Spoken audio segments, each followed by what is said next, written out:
ओम श्री गणेशाय नमः। जय श्रीमन नारायण, जय आदिशक्ति माता।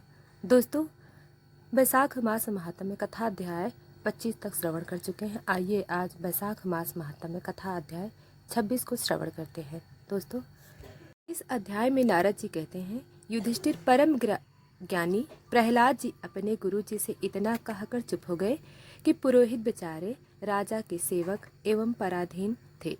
वे डर गए। उन्होंने क्रोध से प्रहलाद को झड़क दिया और कहा, अरे कोई मेरा बैर तुलाओ, यह हमारी कीर्ति में कलंक लगा रहा है। इस दुर्बुद्धि कुलागार को ठीक करने के लिए चौथा उपाय दंड ही उपयुक्त होगा।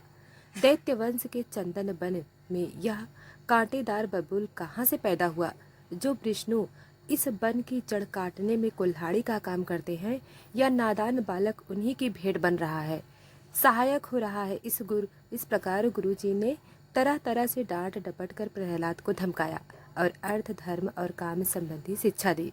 कुछ समय बाद जब गुरुजी ने देखा कि प्रहलाद ने साम दान भेद और दंड के संबंध की सारी बातें जान ली, तब वे उन्हें अपनी माँ के पास ले गए। माता ने बड़े लाड प्यार से उन्हें भुलाकर अच्छी तरह गहने कपड़ों से सजा दिया। इसके बाद वे उन्हें हिरण्याकश्यप के पास ले गई। प्रहलाद अपने पिता के चरणों में लौट गए। हिरण्याकश्यप ने उन्हें आशीर्वाद दिया और दोनों हाथों से उठाकर बहुत देर तक गले लगाया। उस समय दैत्यराज का हृदय आनंद से भर रहा था। युधिष्ठिर हिरण्याकश्यपों ने प्रसन्न मुख प्रहलाद को अपनी गोद में बिठाकर उनका सिर सूंघा। उनके नेत्रों से प्रेम के आंसू गिर गिर कर प्रहलाद के शरीर को भिगोने लगे।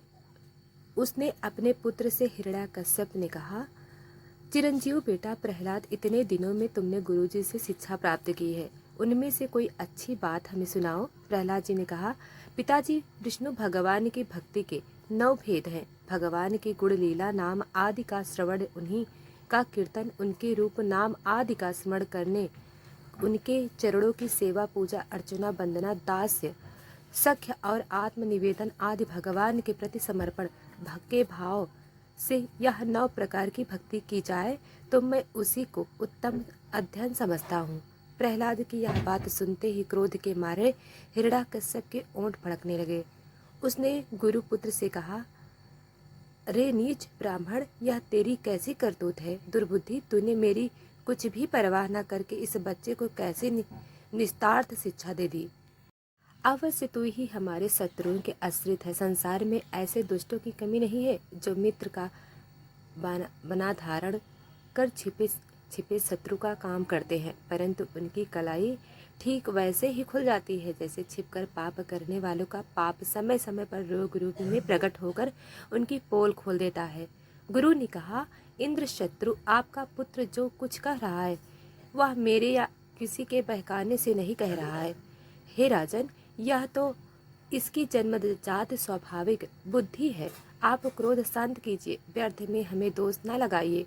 नारद जी कहते हैं, युधिष्ठिर, जब गुरु जी ने ऐसा उत्तर दिया तब हिरण्याकश्यप ने फिर प्रहलाद से पूछा, क्यों रे, यदि तुझे ऐसी अहित करने वाली खोटी बुद्धि गुरु मुख से नहीं मिली तो बता कहाँ से प्राप्त हुई? प्रहलाद जी ने कहा, पिताजी, संसार के लोग तो पिसे हुए को पीस रहे हैं, चबाए हुए को चबा रहे हैं। उनकी इंद्रिय बस में न होने के कारण वे भोगे हुए विषयों को ही फिर से भोगने के लिए संसार रूप घोर नरक की ओर जा रहे हैं। ऐसे पुरुषों की बुद्धि अपने आप किसी के सिखाने से अथवा अपने ही जैसे लोगों के संग से भगवान श्री कृष्ण में नहीं लगती। जो इंद्रिय के दिखाने वाले ब्रह्म विषयों को परम इष्ट समझकर मूर्खता बस अंधों के पीछे अंधों की तरह गड्ढे में गिरने के लिए चले जा रहे हैं और वेद वाणी रूप रस्सी के काम कर्मों के दीर्घ बंधन में बंधे हुए हैं, उनको यह मालूम नहीं कि हमारे स्वार्थ और परमार्थ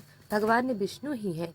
उन्हीं की भक्ति से हमें सब पुरुषार्थों की प्राप्ति हो सकती है। जिनकी बुद्धि भगवान के चरण कमलों को स्पर्श कर लेती है, उनके जन्म मृत्यु रूप अनर्थ का सर्वथा नाश हो जाता है।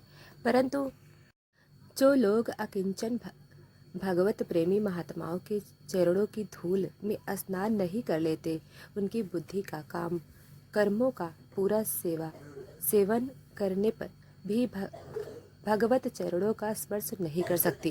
प्रहलाद जी इतना कहकर चुप हो गए। हिरण्यकश्यप ने क्रोध के मारे उन्हें अपने गोद से उठाकर भूमि पर पटक दिया। प्रहलाद जी की बातों को वह सह न सका। जोश के मारे उसके नेत्र लाल हो गए। वह कहने लगा, दैत्य, इसे यहाँ से बाहर ले जाओ और तुरंत मार डालो। यह मार ही डालने योग्य है। देखो तो सही, जिसने इसका चाचा को मार डाला, अपने स्वर्ध स्वजनों को छोड़कर यह नीच दास के समान उसी विष्णु की चरणों की पूजा करता है। हो ना हो इसके रूप में मेरे भाई को मारने वाला विष्णु ही आ गया है। अविश्वास की योग्य नहीं है। 5 बरस की अवस्था में ही जिसने अपने माता पिता के दुस्तज वात्सल्य स्नेह को भुला दिया, वह कृतज्ञ भला विष्णु का ही क्या हित करेगा। कोई दूसरा भी यदि औषध के समान भलाई करे तो वह एक प्रकार से पुत्र है, पर यदि अपना पुत्र अहित करने लगे तो रोग के समान वह शत्रु है। अपने शरीर के ही किसी अंग से सारे शरीर को हानि होती है तो उसे काट डालना चाहिए, क्योंकि उसे काट देने से शेष शरीर सुख से जी सकता है। यह स्वजन का बना पहनकर मेरा कोई शत्रु ही आया है।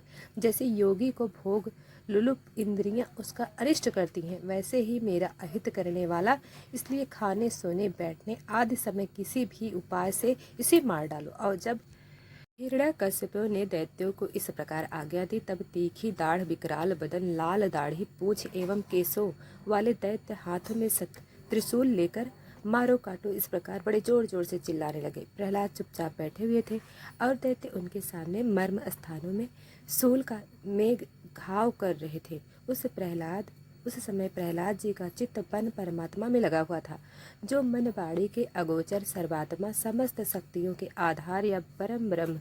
इसलिए उनके सारे प्रहर ठीक वैसे ही निष्फल हो जाते थे जैसे भाग्यहीन के बड़े बड़े उद्योगों धंधों व्यर्थ होते थे। युधिष्ठिर जब सूख की मार से प्रहलाद के शरीर पर कोई असर नहीं हुआ, तब हिरण्यकश्यप को बड़ी शंका हुई। अब वो प्रहलाद को मार डालने के लिए बड़े हठ से भांति भांति के उपाय करने लगा।